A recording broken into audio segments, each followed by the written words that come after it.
on top of everything, I thought I'd had all my bad luck.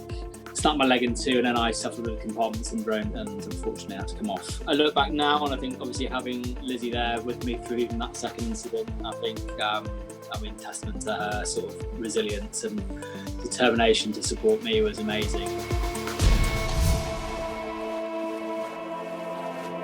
Stu and Lizzie Croxford are incredible. As you'll see, they were such a joy for me to interview. They're so humble, and they have a very pragmatic approach to everything that they've been through on both the physical front and the mental health side. Now, incidentally, within 2 years of Stu having his leg amputated, he went on to do a full Ironman.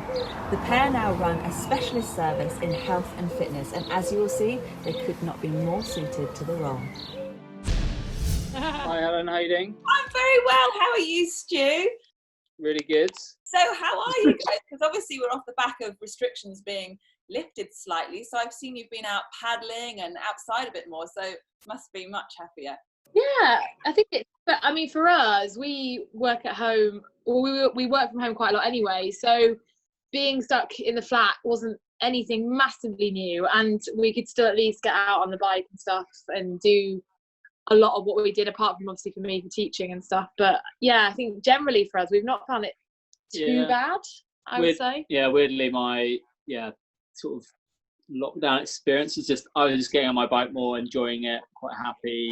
Rose, so I was more than happy. We've got a little dog, so we're still able to take him out, but it's a bit of normality.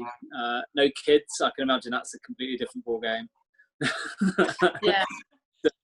I think we were quite fortunate, and actually lockdown was quite a nice sort of detox as well. I can imagine. Well, it's so good that you've been able to get outside. And I know that our lockdown in the UK, there's sort of been options to go outside. But as you said then with kids, I mean, this has been my sanity for me. It's been such a good focus and getting to talk to such inspirational people like yourself. So for me, it's been so nice because it is full on. I'm sure your dog has his demands, or hers demands, but He does. He does. He yeah. is, yeah. He's currently sitting over there outside being like, come and play, come and play. Yeah, giving guys. Yeah. So if you guys can tell me a bit about your business, because it's your business to inspire people, and I was so interested to see your story and to talk to you about it. So can you give me a little bit of an overview of your business and how it all came about? Sure. Do you want to? Yeah, so probably easiest we start with sort of how it came about. Our business is 3012. The name was sort of from a life experience that we both went through, sort of more my physical experience and sort of what I made Lizzie come on the journey with me through. So there was definitely a shared experience from two different sides of things, and one's very physical and one's very the emotional side and the impact and stuff that has on you. So in December 2012, I was injured while I was in Afghanistan with the British Army.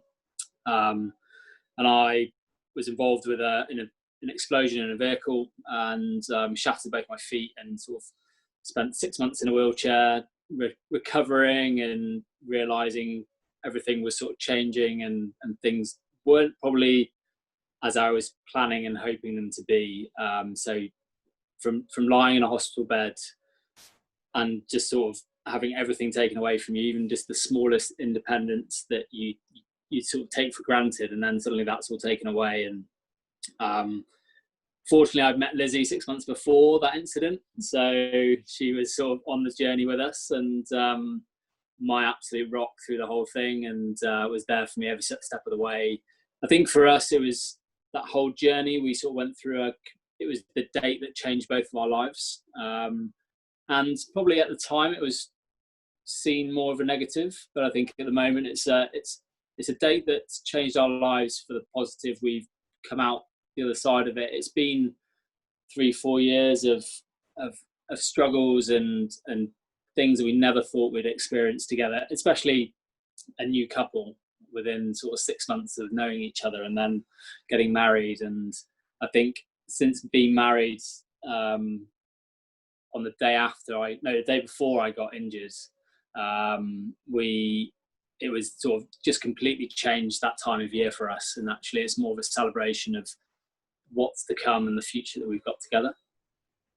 Yeah, it's amazing. When I've sort of done my research for talking to you guys, I never for once look at it and think, how did that happen? I think, look what they're doing, you know, and that's real credit to you guys, because it's really looking forward. And as you say, it was, some people would say that it's really negative, but you've turned it to the positive, and that's what's so inspirational. But you were saying it really affected Lizzie. Yeah, so I think the whole process in the years after his injury was very much that we'd obviously just met and we're in a kind of a normal relationship for 6 months, and then you came back in a wheelchair for the first year after coming back, and then following that had a secondary incident which led to him lose his leg eventually. So it was kind of, in the first 2 years of our relationship, you had 2 major accidents that were, you know, one was, you know, was big enough for anyone. I think the second one was kind of, you know, I guess, you know, testament to Stu. I'm surprised it didn't push him completely over the edge, because I mean, it really was, you know, going through being injured in a vehicle, number one for anyone, I think, was as a challenge, and then going on to have a secondary incident that led him to lose his leg eventually, which was out of his control, was obviously a real kind of slap in the face after 2 years of rehabbing back and actually just started walking again. So it was kind of the first few years were pretty full on. And I think a lot of that time I just like did what I'm sure lots of people would do, which is just be there and thought nothing of it. And it was maybe 2 years after that where I started struggling, and I couldn't really pinpoint why. I was quite emotional and quite down, and I went through a really like long phase of kind of going, well, why do I feel like that? And eventually it came to light that actually when I sought help and I took some time out of my job, which was an incredibly pressurized corporate job, and I actually realized that I just had taken on a huge amount, and it had an effect on me. And actually it was that kind of realization of, well, it's totally acceptable that all of this is going to have an impact upon you. I was 24 when I met Stu, so, you know, still fairly young, and it was a massive thing to deal with. I was, 24 with my new boyfriend in a wheelchair, trying to navigate London and figuring out how to work life as something very different to what my friends were going through. So, yeah, there was just this massive adaptation, which happened very naturally as far as I was concerned, but obviously had a huge impact on me. And it was then the kind of process which I learned the most from following that and getting the support I needed, was really learning a lot about myself and how to take away the kind of skills of how to then grow with what I'd learned and take it onto what I do. And that was kind of where the development of the business then came to light, really. Was, we'd had this date that changed the lives of the two of us. We learned a lot physically and mentally, and my background's a physio, so I knew all the rehabby side of stuff, the mental health side of things, and your kind of psychological element was all very, very new, and going through that personally was the biggest kind of learning part. And yeah, it became the building blocks of the business, because I had my background as a physio, and you had your kind of knowledge of extensive personal rehab. We went through a mental journey and a physical journey, and yeah, there was just a lot of elements. So my yoga and Pilates kind of added towards kind of the training that I was quite passionate for. But obviously from a mental health side of things, the yoga development was the biggest part of what helped me bring better understanding to clients and help kind of bring that into the business. So it was kind of, the years following, that was an emotional process, but something that we pulled out the other side and went, okay, so where can we take this? And it seemed a kind of natural progression to take it into a business where we could support other people. What an incredible journey. You're both so articulate. It's amazing how you both describe it, and so honest, and it's credit to you both, because when you actually say things like you were in this new relationship and you had this life-changing event, and it's like now you're out the other side of it, it's kind of like, well, of course you get through. I'm looking at you both now and I can see the way you are, but I'm sure at the time it was much more of a gradual process. Yeah, definitely. I think, I sort of forgot to say that the second bombshell that I put Lizzie through, and the second accident that I had during rehab. So again, on top of everything, I thought I'd had all my bad luck. I thought I'd had my time in hospitals and through surgery and things like that. And then suddenly I'm trying to sort of better myself in rehab, and I was on a sailing yacht doing some rehab with a charity, and just unfortunately, wrong place, wrong time, probably on the boats, and one of the sheet lines caught my leg and pinned against the spinnaker pole that was in its storage position, and unfortunately your leg loses against a full jib sail full of wind. So snapped my leg in two, and then I suffered with compartment syndrome, which killed off all the muscle and nerves in my leg, and I sort of spent 9 weeks in hospital. No, 6 weeks in hospital, 9 operations to try and save my leg, and unfortunately I had to come off. But I look back now, and I think obviously having Lizzie there with me through even that second incident, I think, I mean, testament to her sort of resilience and determination to support me was amazing. And it really made me sort of sit back and look at the whole situation when I saw the impact it was having on Lizzie. She'd sort of held it together for a number of years, as she said, because you think you have to, but you shouldn't sort of suffer in silence. And I think Lizzie got to a point where actually we had to really address the impact it had on her. And at that point, we sort of, what's the most important thing for us? And that's when we really sort of moved ahead and set up our own business and wanted to inspire and help other people, because we'd learned so much. We wanted to sort of get away from the normal chaos and stress of the corporate sort of life that Lizzie was in. And we wanted to really sort of focus on us and also how we can support other people. So yeah, it was sort of, the company was set up sort of actually post, and it gave Lizzie time to understand, learn about herself, learn how to cope with different things, and we could sort of manage that time as well. So actually it was a stressful time setting up a business at the same time, but it was the purpose of it was, one, to support a changing lifestyle and to be able to share the knowledge that we'd sort of learned throughout the whole process. And I think for me, I learned so much about my own physical rehabilitation. I was physically active. I'd spent 6 years in the army in pretty active role, but I was always carrying an injury. I never really understood conditioning and things like that until I actually sort of had to start understanding. And I think the knowledge that we sort of both brought up was, would have been stupid not to try and sort of help other people with that as well. Well, I can just hear from talking to you both how your clients will get so much from you, because there's no sense. I know you said you had bad luck, and that's literally all you said about it. I mean, it's huge bad luck, but there's no feeling of, oh, I was so unlucky and it's all unfair. And that is absolute testament to the journey you guys have been on. And talking about your business, obviously it's your physicality, Stu, and your the mental side for you, Lizzie. So you couldn't be put in a better situation to help guide people through tougher times and helping them realize that they're stronger than they think. Some people, sort of comment, you've got this sort of yin yang side of it that I'm very sort of energetic. I want to push myself as far as I can. I think about endurance challenges all the time. I want to see how much I can push my body. Obviously, the physical adaptation, and Lizzie always, to me, is always trying to sort of pull me back, slow me down a little bit. And I think that side of her is hugely important in the whole business and working with people as well, because if you don't address, and I really learned that through my own rehabilitation, is understanding you've got to sort of get with the now a little bit and sort of really sort of understand how you're coping with stuff and take some time to really understand what you're doing. And I think Lizzie is my sort of anchor to make sure I look at that.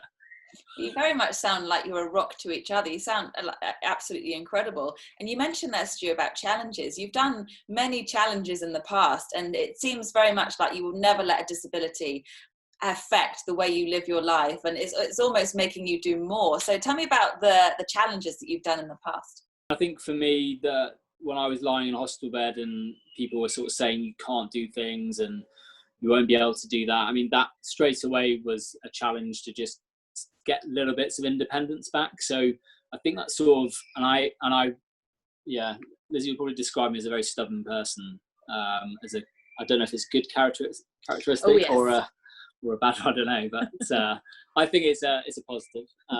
So I was sort of always quite stubborn. If someone said I couldn't do something or shouldn't be doing it, then I'd probably go and do it just to see if I could.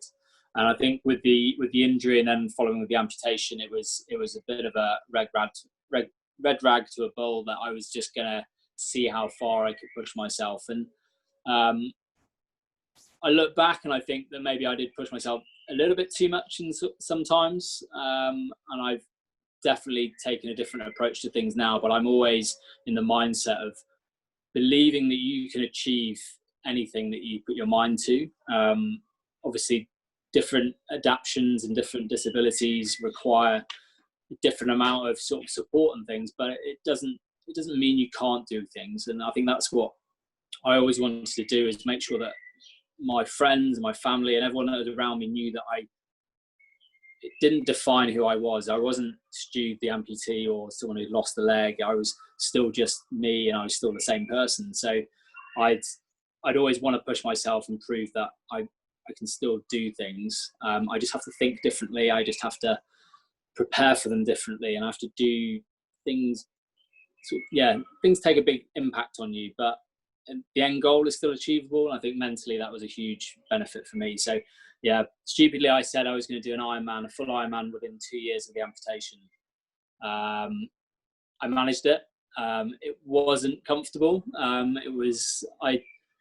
My training event for the running was to achieve the London Marathon in the April, and then September was a full Ironman in Mallorca. So yeah, it was a lot of time on the bike, least impact possible, to get my fitness up.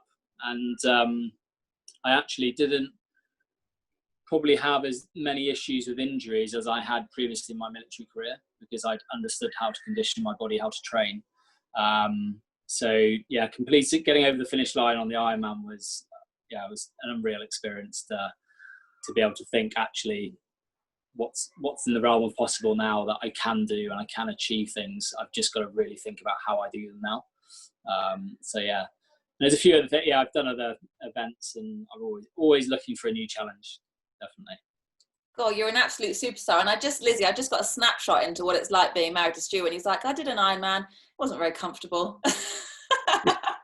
I mean, this is the story of my life. It's kind of like, so this is the plan for this year. I have this plan and this plan. And it's like, great. I mean, before we got married, it was kind of like, I have to marry to agree, not for, everything in life and long lasting health, etc., etc. It's to accept the challenges that are going to happen every single year from here till goodness knows when. And I'm like, yep, I've signed up to that. That's all right. That's absolutely brilliant. And have you had any challenges that have been hampered by lockdown? Yeah, we were both going out to Mallorca to do a thing called the 312, which is a 312 kilometre bike race around Mallorca. I did it last year, so it's about 190 miles, about 4,000 metres of climbing, and it's stunning scenery. Yes, you're on your bike for about 10, 11 hours, but you couldn't think of a better place to do it. And there's some amazing people you meet on the event as well. Unfortunately, that's been delayed till October. Still don't know if it's definitely going to run. And I was doing that as well as part of a training event for Race Across America. So I was captaining a team as part of a charity team that's going out for BLESMA, which is the Limbless Service Association, and we're taking a team of 6 amputees and 2 paraplegic hand cyclists to compete in the Race Across America. So 3,080 miles, I think, from California to Maryland. Little way. Yeah. Unfortunately, that's now been delayed till 2021. So yeah, we've got a little bit more time to train. Oh, well, that's the best thing, that it's going to be postponed. Those challenges sound amazing. The Menorca, is it Menorca or Mallorca, you said? Mallorca. Mallorca, yeah. Mallorca sounds amazing. Lots of nice views to distract from a very sore bottom. Yeah, well, we try and spend some time out on Mallorca every year, because I love it for the cycling, and the locals out there are so friendly. And I think for us, we run, with the business, we run different retreats out in Mallorca where we do either cycling based training, and Lizzie really focuses on the pilates, the strength work, and the yoga, and trying to get people to stretch out and really sort of focus on that recovery side of things. And then we've also run a few charity retreats out there where we focus on not just the individual who's struggling with the injury or the life-changing circumstances, actually their partner as well, because we saw huge impact on Lizzie and that ripple effect, that it doesn't just affect the individual. So we wanted to make sure that we can focus that support on family members as well, and especially the partners. And because if they don't come together, then it's going to be a lot harder in moving forward, and especially keeping an active lifestyle regardless of your situation is hugely important. Well, you're so well suited. The way you describe it, you created this business. It's obviously purely from the heart. And Lizzie, it very much sounds like when you know you went through this event a few years ago, you internalized a lot, and then obviously it came out a little while later. So you're very well placed to be helping partners in these situations. But I know you teach Pilates and you teach yoga. I know you're a physiotherapist as well. So that must be very important as well, because yoga and Pilates very much connects the mental side to the body. So that's a great way to practice what you preach and explain to people how you can advance in both the mental side and the physical side. Yeah, I mean, that was the biggest thing for me, kind of as I went through the process in the last couple of years, was, you know, my training was from a very physical perspective. So as a physio, you learn about the physicality of the body and how the body moves and works and functions. And I was very good at understanding that. And so for me, the kind of Pilates side of things came very naturally, because it was all intertwined with the kind of rehab side of things, and actually quite a lot of the skills that you learned through Headley Core, which is the rehab centre for military guys, were very much Pilates and core strength based. So there was kind of a layer into that made sense from what I was learning. The yoga was obviously the next development on for me, which brought into kind of really harnessing my understanding from a mental health perspective to bring in sort of both sides together to really kind of help people understand that, you know, they're both the same thing. Your body and your mind are two equally important parts of your system, and they both need to be working together and supported together. And yeah, yoga has a really powerful ability to draw in lots of principles that you can use to help teach other people. So yeah, they've been really, really valuable in this kind of process. I need to listen to you a lot more, Lizzie. I'm sitting here thinking, I really am into my cycling, and I did some cycling this morning on the turbo trainer. My legs are so sore, and I'm thinking, oh, I should have stretched. I know I should have stretched. Yoga video up this morning on our page, so yeah, head over there, 15 minutes, that's all you need. Perfect, that's me sorted straight after this. Why are you shaking your head, Stu? Oh, he won't do it. Because I'm just, yeah, it's crazy. Lizzie's, yeah, got all this knowledge, and I go on the bike for hours, and then I come back and I just do like everyone else does. You sit down, just rest, and yeah, stretching always gets thrown out the window, and it's something that I always kick myself that I need to be better at. And it's, yeah, I think when you look at sort of, yeah, rose tinted glasses, you think everyone else is, as if they're doing it as more of like a job, they do it all and everything. And I think I miss out on things that I really should do, and I know the benefits of it, and it's, yeah, I'm just laughing at myself because, yeah. I mean, he's got a very strange body type, which is not normal for most people. For example, when he did the London Marathon, he was fine the next day. Most people who don't stretch or mobilise in any way, shape or form would do the London Marathon and be in bits for a good couple of weeks. Not Stu. Stu has this weird body that doesn't need to stretch or mobilise. It's as rigid as anything, but somehow he manages to navigate his way through challenge after challenge. So far, apart from the other bits, yeah. Which are totally irrelevant to those. But yeah, he somehow gets away with it. So goodness knows what your genes are. But if you're so inflexible, you don't need a core because you don't flex anyway. So that must be the basis of every argument. Because if you're like, Stu, you must stretch, he'd be like, let me take you back to the London Marathon. Right. Well, he tries to ask me, and he's like, his excuse is, well, every time you do it, you always take the mickey out of me. It's just because it's funny, because he is so tight. So he always gets a bit nervous about ever coming and doing a session with me because he thinks I'll laugh at him. I won't that much. But I love it. I really love doing yoga. I did Pilates a bit when I was younger, but I prefer yoga. And I don't know whether it's because I feel like I'm getting more of a workout, but I know it's much more in the core. And I tell myself off all the time because I'm sort of like, well, if I go and sweat for an hour and feel my heart rate go racing, then I'll feel really good afterwards. And then I think, actually, I probably should do some yoga and actually be a bit kinder to my body. Mm-hmm. It's definitely about the biggest learning curve I got from the last few years. Was one of the biggest issues I struggled with was chronic fatigue, which I kind of had battled through a number of years with, and through the process of this, you know, the struggles that I had, the fatigue was kind of the big overriding factor, and it really helped me really look at how I exercise. Because when I met Stu, and for a long time, I was exactly the same. Like, go and do a really hard workout, feel really good. That's all I need. All this slow stuff, I don't need that. I need to go and burn. I need to go and feel sweaty, and then I'm done.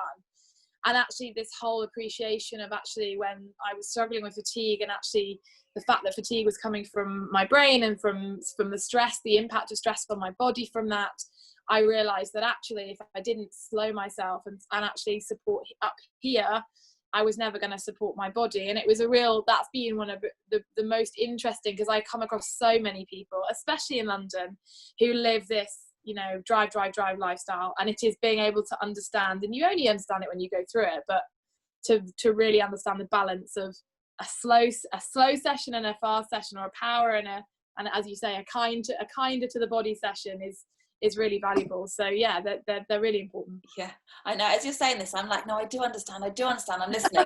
but I really I know, it's always good intentions. I get it from so many of my clients, don't worry. I think over the last year, my biggest experience, and I do the physical stuff and I'm more than happy and I love it, and I think it sort of helps me relax, and I get on my bike and I have like an hour, 2 hours of just like thinking about nothing else and just being able to sort of settle my mind, and it sort of sets me up really well for the day.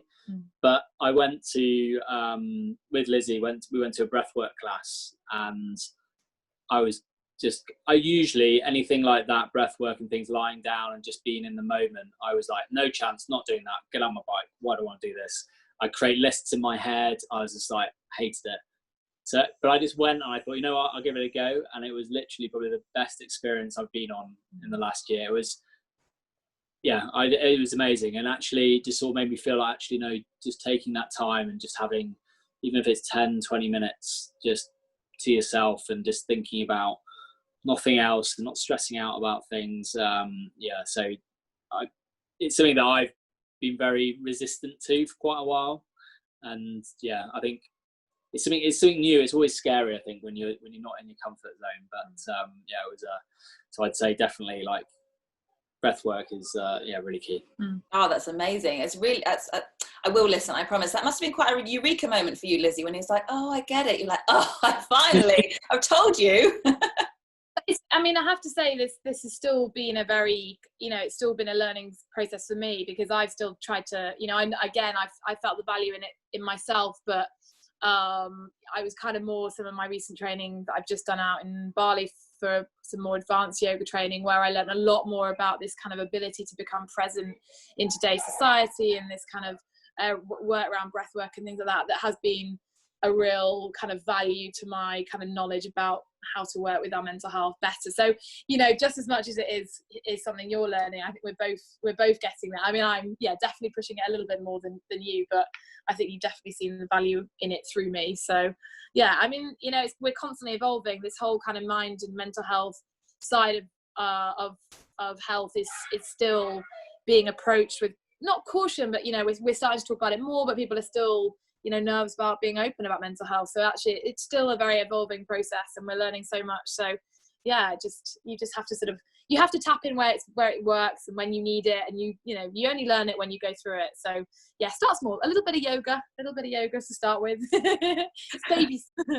Absolutely. And when you're talking then about it's an evolving process, obviously, it's not like, well, I'm fit and I'm mentally sound, that's me done. It's something you have to work on every day. And I really believe in that as well. So did you find when you were creating the business, and obviously you were working after a very challenging time, that it was a focus that was sort of like, well, if I'm helping other people, that's also helping me move on as well? Yeah, I think it's a huge part of going through your own recovery. I think that I sort of see it as a bit of it's sort of like that final step that and it helps you build that confidence, especially in new situations with different people. And as soon as you're able to look at being able to give back to other people and give back to different causes and things maybe that aren't necessarily always important to you but are important to other people, and realizing and listening to them and listening to what and for us it's listening to our clients and understanding what their goals are and what they want to achieve, because as much as what we want to do with our lives and it can be very different to some of our clients, and I think a lot of the thing we do see in the sort of health and wellbeing in the fitness industry, especially in London, is you get a lot of things pushed on people, and it's sort of fads and things like that it becomes trendy and it gets pushed on, and it's very wrong for actually the person, what their goals and actually what they want to achieve. So I think when you can sort of listen to that and you can think about supporting other people, I think it's a huge part in where you are in your own journey as well. But as you say, and we said already, is it's always evolving. Like, you're never the master of anything that you know. That I learn things from different people all the time. Lizzie teaches me like stuff every day with different things. Tries to.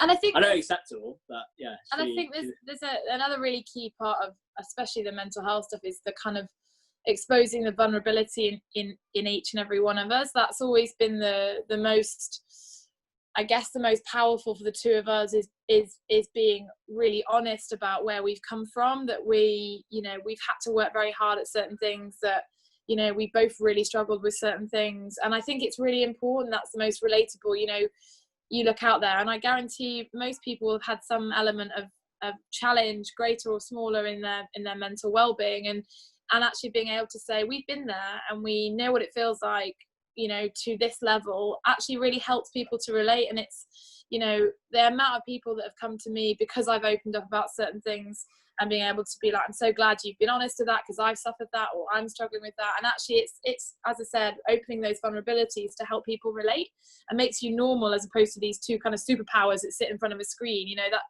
I don't think that's real. It's really important to know that, you know, as much as we display, you know, the stuff that we're doing that's great, it's really important to say we also have days which are hard and we also have struggled really badly, but this is what we've done to get through the other side of it. And there's always something you can do, you know, and there's always somewhere you can go to find that help. So I think that's what's, you know, been most valuable for us to pass out to our clients. Yeah, well, they must absorb it all in, because it's just oozing out of you, the positivity and inspiration. It's fantastic. So what's your overall overriding mantra that you tell your clients and that you practice themselves to keep motivated and keep going even if things are looking a bit tougher?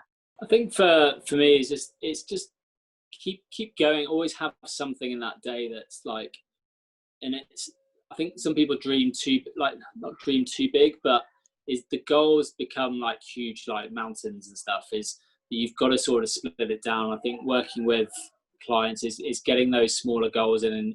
And I suffered when I had the amputation. I was thinking, right, going for an Ironman straight away, and it put a lot of pressure on myself and to achieve it and to go through everything else. And I think and I've learned that actually it's focusing on those small things sometimes, and those small wins all start building up, and the stuff that you can achieve is insane when you look at really sort of splitting it down. And there's always going to be tough days, and I think it's always the hardest thing I have with clients is saying it's fine to have a day off, like, or it's fine to have a shit day on the bike or a bad day. Like, just if it's not going well, then fine, just get back on the next day and let's just spin it out, and don't be afraid of just sort of taking a step back a little bit.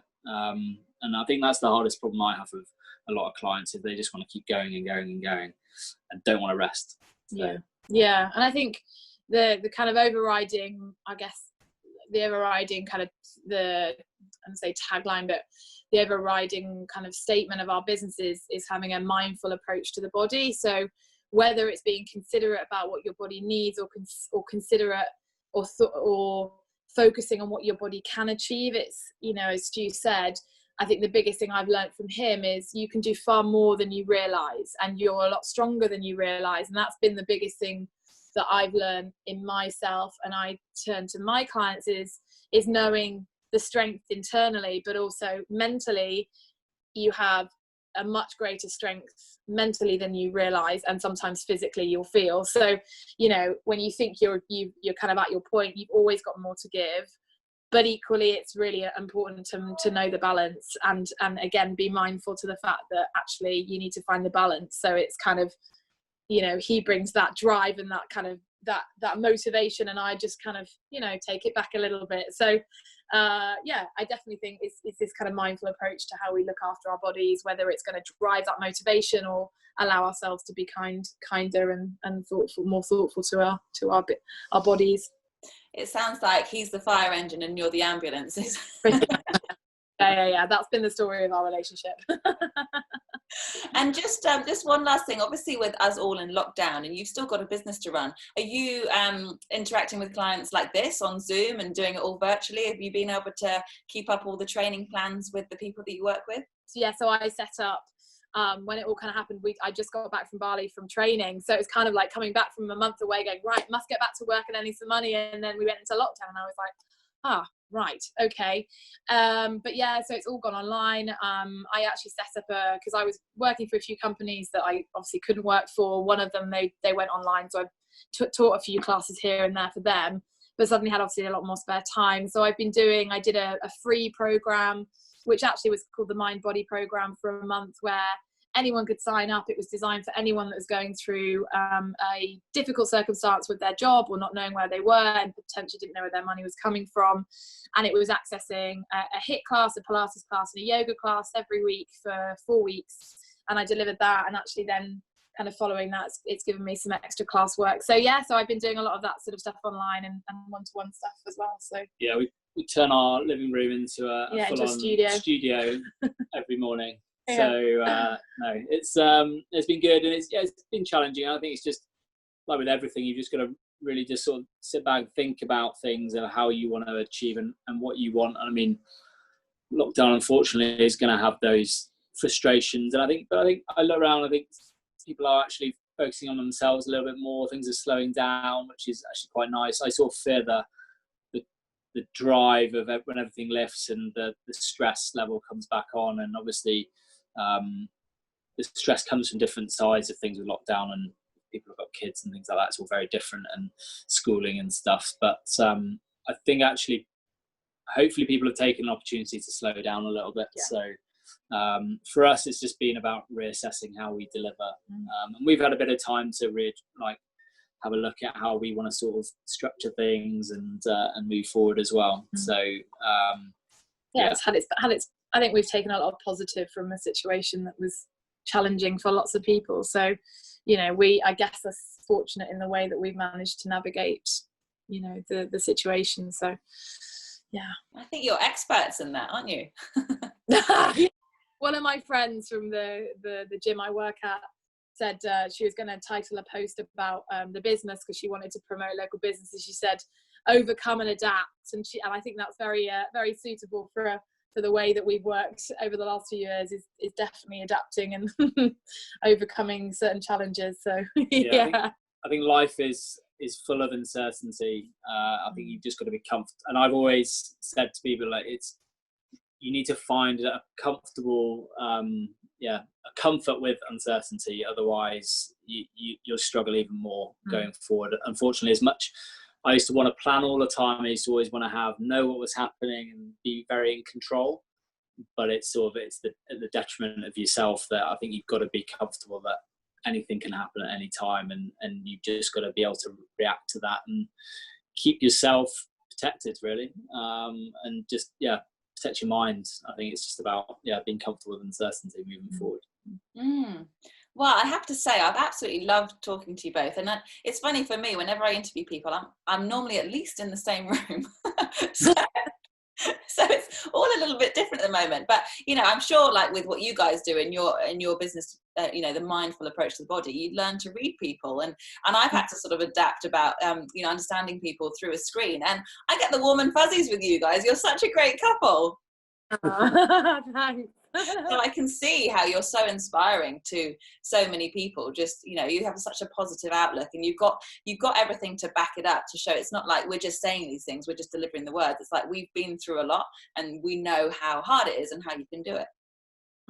Yeah, and I think that's always the thing that is most important, is that we can relate to a certain level to people, on whatever path they're through. So you're not just coming and saying, we're going to teach you this, but we've no idea what it actually means. It kind of, I definitely say it comes from the heart from both of us. So that's why we set it up, because it felt, meaningful and had a value to it. So, yeah. Well, I wish you the best of luck with it. I hope when lockdown finishes, it all kicks off again. I hope everything kicks off again. But as you said, Stu, not necessarily the intensity and and everyone getting stressed and running out of time. But I've loved talking to you both. Thank you so much for your time. It really means a lot to me. No, thank you very much. Yeah. Because of the previous people that you've been interviewing are all captains of ships, I said, well, it's quite a contrast to go from the captain of the ship to the person that wasn't quite so great on the back of the ship. So yeah, I definitely can't give any yachting advice. two sides to the coin on the people that you've been interviewing. Like muscle groups, I like to pull and come the other side. You know, I like to make sure it's all rounded, a good mixture. Yeah, I love that. Yeah, and it's go on. No, I'd say I had to get back on the horse and get back on a racing yacht a few years after losing the leg, and it wasn't as bad. I kept my mouth shut, didn't say anything until about halfway through the day, and the skipper was chatting to me, and I was like, yeah, the last time I was on a boat, this happened, and he just looked at me like, oh my god, stay away from the. Oh my god, kudos to you for getting back on the horse, as you say, but what a time to drop that one in. Yeah, I just thought, don't even think about it, just get back on it. It's just, it's definitely, it'll be fine. And I'm hoping, with a metal leg now, that the sheet lines aren't going to beat it. Yeah, but it looks, I've seen it looks incredible, and I see that you've got like a foot to wear flip-flops. Yeah, so there's unfortunately I've ended up with a cupboard full of legs, as many legs as Lizzie's got shoes. So unfortunately you have to you have like sort of specialist legs with different things. A few of them are really good to cross over things, but from like cycling to paddleboarding, ones you can wear in water, and having a comfortable gait walking around normally. So it does become a little bit more complicated planning your day. If you want to be active. Triathlon, I couldn't travel light anymore. I'd have like 3 different legs. Transition was quite funny. People would be like tripping over prosthetic legs because they would be like left in places, or I'd just like throw them. So it makes life a little bit more interesting. And kids are obsessed with like staring at it and wanting to know and trying to understand how it works. But so life is a little bit more interesting with it. I bet they're fascinated. I'm sure you're the sort of person that would just tell them. Yes. Yeah, I think they've got a really nice. I mean, kids just say whatever's coming to their mind. I think there's no harm in asking. I think you sometimes have embarrassed parents trying to sort of stop them, but actually I sort of encourage them to say, look, just let them come and ask the question, because I think if they can be comfortable with it and normal and see it as something normal, then my hope is that if they go to school and there's a young child that's had an amputation through anything like cancer and things, then to them it's something that's normal, and it's something that they shouldn't be bullied about and things like that. So, and they can achieve. I think that's hugely important for the next generation coming forward. Yeah, that's a really important message to tell the next generation.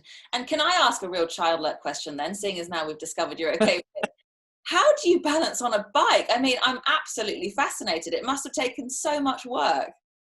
Yeah, I think, well, I mean, I look back and I think my balance, and I was really quick to get back up onto a prosthetic leg after having the amputation. And I think I can only hold it down to like is Pilates work that I was doing in my rehab. I'd come back and I'd be like, oh, I've been doing these exercises while I was at heavy court. Lizzie would just be looking at me laughing and going, that's Pilates. And I'd be like, yeah, whatever. And because I was still in the army, thinking I was a little bit macho, and didn't want to sort of say I was doing a Pilates exercise. But no, I mean, everything I do with my clients now is really going back to basics and a lot of foundation work, and making sure that as they sort of push forward and go for these bigger challenges, is injury prevention is a huge thing, is making sure that whatever they do isn't going to have a long-term impact on them. So it's really focusing on that foundation work. So for me, all I do is a lot of body weight stuff, a lot of balance work with prosthetic, because it's so important to me moving forward. And a day that I'm not able to wear the leg is a very stressful day and a frustrating day for me, because I have to experience the world from a wheelchair, and my hat off to anyone that has to use a wheelchair full time. It's the world is a pretty inaccessible place, unfortunately. I sort of don't associate you in a wheelchair, so that's I didn't realise that. Yeah, unfortunately, as any amputee, you push it a little bit too far, you get sores. The connection between your skin and obviously the prosthetic is very sensitive.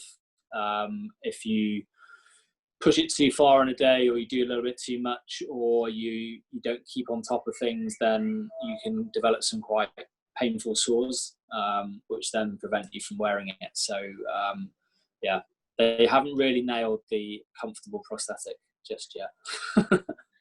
Hopefully technology.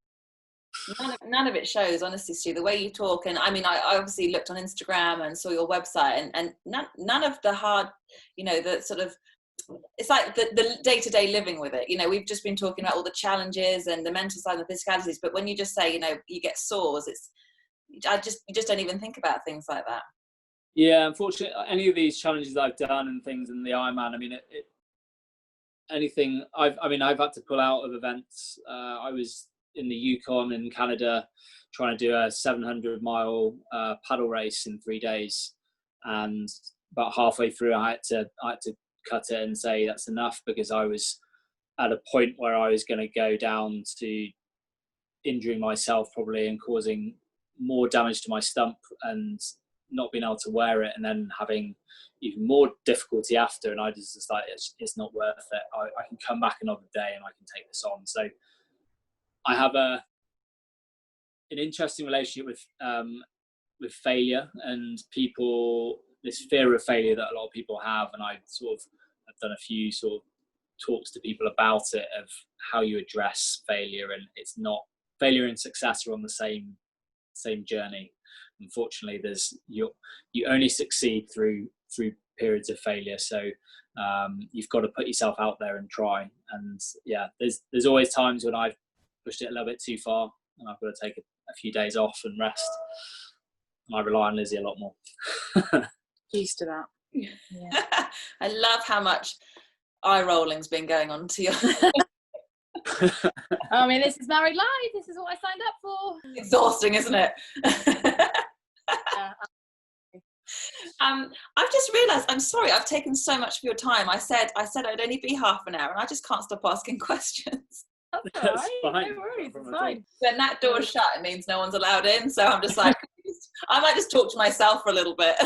You can breathwork. How about your own time? Yeah. You've got your yoga space now. Yeah. I've got no excuses. I mean, they might need tea at some point. But I've got yoga. But just one last question. I just thought about, do the people you work with, are they only people that have suffered from injuries, or is it? No, so we have a very mixed client. Actually, and probably most of our clients haven't had life-changing injuries. I think, yeah, I mean, lots of our clients always, and it's one of those things. I think any person will always go through periods of their life when they actually look back at it and they've had different injuries and things that they've had to. And it's the same coping mechanism. Obviously, you're hoping it's not going to be a lifelong change, and unfortunately that's a bigger sort of adaptation, but the same principles of how you cope with injury while you're training for things, or even just back pain. I mean, you see people that are just at work and have chronic back pain and things like that, and it's how you address those things is exactly the same principles as how you look at yourself and change. Being an amputee, you've got to make change, and unfortunately things don't get better without you taking that step forward. So yeah, we don't just work with amputees or people who have had life-changing injuries at all. The principles work across the whole board. It sounds amazing. And are you guys sat on Swiss balls right now? Yeah. One leg balance. Yeah. Do some yoga at the same time. This is a pistol squat. Exactly, that'd been great. Just tell me you've been holding some incredible yoga pose this whole time. You're like, well, she's stopped talking, I'm exhausted. Don't worry, we have time off. Yeah, exactly. Just for this interview, I hope you get straight back to it. Yeah. Oh, thank you so much, guys. It's such a pleasure to meet you, albeit virtually, as is the craze these days. But yeah, meet you and have a chat. I think you're both so inspiring, and it's incredible what you've created and how you help so many other people through being so honest and open about your own experiences. Yeah, it was lovely to meet you as well, Helen, and thank you very much. Thank you very much for doing the interview. It's been an honour to be asked. So great. Well, thank you guys. We'll have a lovely rest of this nice weather whilst it lasts. I'm sure you'll be up stand-up paddleboarding at some point. Absolutely, yeah. It's the weather to be doing it. Definitely, when you're stuck in London, to get out on the river is a real treat. What a couple. So down to earth, so motivational, and just so real. Thank you so much for watching, and next week make sure you tune in, because on Monday we have a new name and a new look to this channel, and then Thursday is the first interview under this new branding, and it's one you don't want to miss, so make sure you subscribe, and if you hit the notification bell you won't miss a single update. And you don't want to miss this next one, because it's with the first female paddleboarder to paddleboard solo across the channel. This was a sport she'd taken up after she'd been diagnosed with cancer in her 20s. She's now the founder of Plastic Patrol, where she is using people power to help clean up the planet.